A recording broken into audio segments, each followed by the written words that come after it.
I've been very clear since the beginning of this channel that despite being firmly opposed to globalist liberalism, I am actually quite interested in the different religions and traditions of the world, and as a Christian I believe every person has a divine value and every group has something unique to bring. Yet while it's effectively socially banned in the liberal mainstream, it is still legal, as far as I know, to be against mass immigration and the undermining of a nation's identity via state multiculturalism. Now that view is starting to gain ground with millions of people across Europe and the Western world. That's not because they're suddenly been overcome by hate and evil, as the mainstream would have you believe. It's because they've started to notice the innate contradictions and hypocrisies of liberalism itself. A good way to explain this is via my own story. I was born in the mid-1980s to two secular parents on the outskirts of a very multicultural city, namely Leicester. I was raised, as were my friends, by our parents in the education system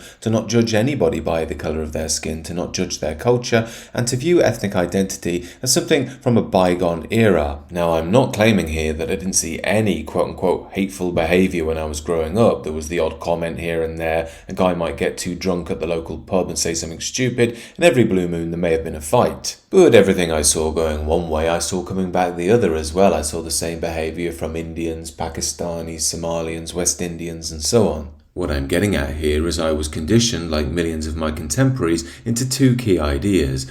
A, that we were in a post-racial, post-ethnic world, and B, that we had to welcome other people from different regions of the world into that mindset to live in a sort of multicultural, post-cultural utopia, if that makes sense. Seemed to me that the vast majority of people I knew were more than happy to adopt that mindset, myself included. We lived in this post-racial, post-ethnic world that was guarded by the twin flames of the actions of a certain Austrian painter in the last century, as well as the ills of colonialism. The underlying message was that any ethnic, racial or cultural identity stemming from Europe was innately suspect, potentially genocidal. However, people coming from different corners of the world, their cultures and ethnicities were to be seen as enriching, diverse, interesting, and so on. Now, you can probably spot the innate contradictions in this approach already, but because the numbers coming into the country were still low enough and the mainstream wasn't pushing it so much, the liberal system largely got away with this. However, in recent years, that luck has started to run out, essentially because the globalist liberal system has gone into total overdrive. We have heard a lot from academia and the mainstream culture in recent years that whiteness is a problem, something that must be destroyed. Yet even me pointing out in this video the absurdity of titles such as abolish the white race being way too far would be seen as someone who needs his thinking checked, someone who's full of this irrational hatred. This is a sign of the times that we're in. It's why I have to say things such as to the censors now. I'm not pro-violence towards any group. I don't hate any group from around the world. I'm not looking to start any form of revolution. I'm simply pointing out the flaws in your own globalist liberal ideology. The point is, people are noticing your hypocrisy. It's okay for Susan Sontag, the feminist author, to state that the white race is the cancer of human history. And on a recent trip to Waterstones, I see that her books have pride of place. Why is it okay for her to say such things? Again, I'm not saying this because I hate her or wish ill on her. I'm saying it because the hypocrisy is obvious. People are starting to notice that the post-racial, the post-cultural, the post-ethnic world that we agreed to only seems to go one way. After all, the ethnicities coming here are supposed to celebrate their backgrounds, and on top of that, they seem free to define us as European people always and only in the negative. Now, it goes without saying, it's not every minority coming here that does this. Many would agree the hypocrisy is obvious and egregious. However, the liberal mainstream has pushed this line now for over a decade that we cannot self-define, however we must be defined by the liberal system itself. And again, I'm not saying any of this because I want to inspire some race war and white pride or anything of this sort. I'm saying it because people are getting sick and tired of being told that whiteness is bad, that they have this innate privilege, that they should be ashamed of themselves,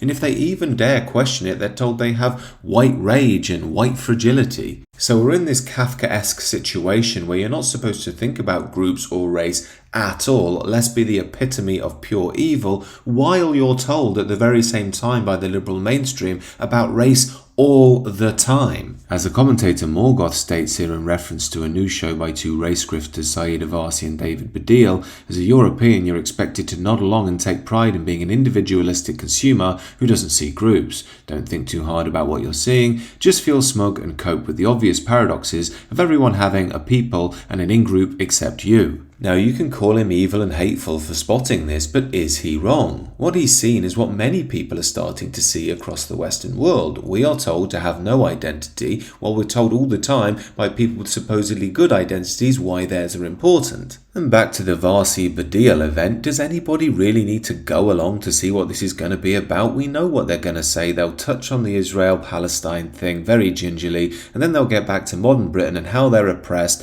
how the empire was evil, and how the people here still oppress them because of their innate white privilege and so on. Now, I know if a leftist saw all this, they would say, well, I know it looks like hypocrisy, but the reason it has to be this way is because of historic inequality in empire and so forth. However, if you were to question that leftist reading of history and empire, they would of course call you a racist. And because most people don't want that fuss in their lives and drama, they just stay out of the way, which has meant that the de facto way that we read history and contemporary culture is through the leftist liberal concept of history. This means that leftists have manipulated a sort of checkmate in which they have a racial hierarchy which dictates whose ethnicities, cultures and histories should be welcomed and celebrated and whose has to be defined as evil. And again, I'm not saying any of this out of hatred or because I wish violence on anybody or anything of the sort. I'm pointing out the innate hypocrisies and contradictions of the liberal system itself, which undermines its supposed own values of equality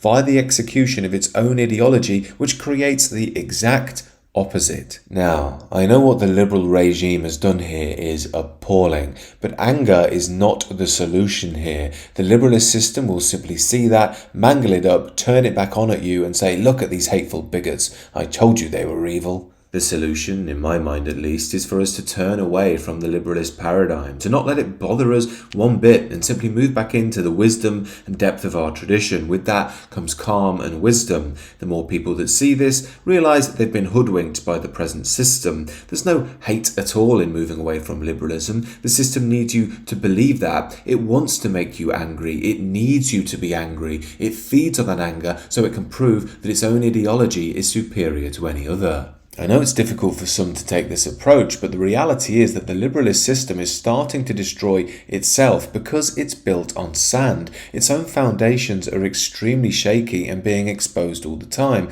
That's why we're seeing this change in voting patterns going on right now across Europe. People are waking up, and all the liberalist system is going to need is a little touch, and it will collapse like a pack of cards all around us. And when that time comes, it will provide the opportunity for something to be reborn, i.e. a deeper, more ancient tradition, an earthier way of life which is more authentic, however carrying more of a modern vibrancy, something where we can connect and speak with our ancestors as well as provide a better tomorrow for our descendants. I know times can seem quite bleak at the moment, but there is much to be positive about in the future. These are just my thoughts, however. Do let me know what you think down below. Do consider subscribing to the channel.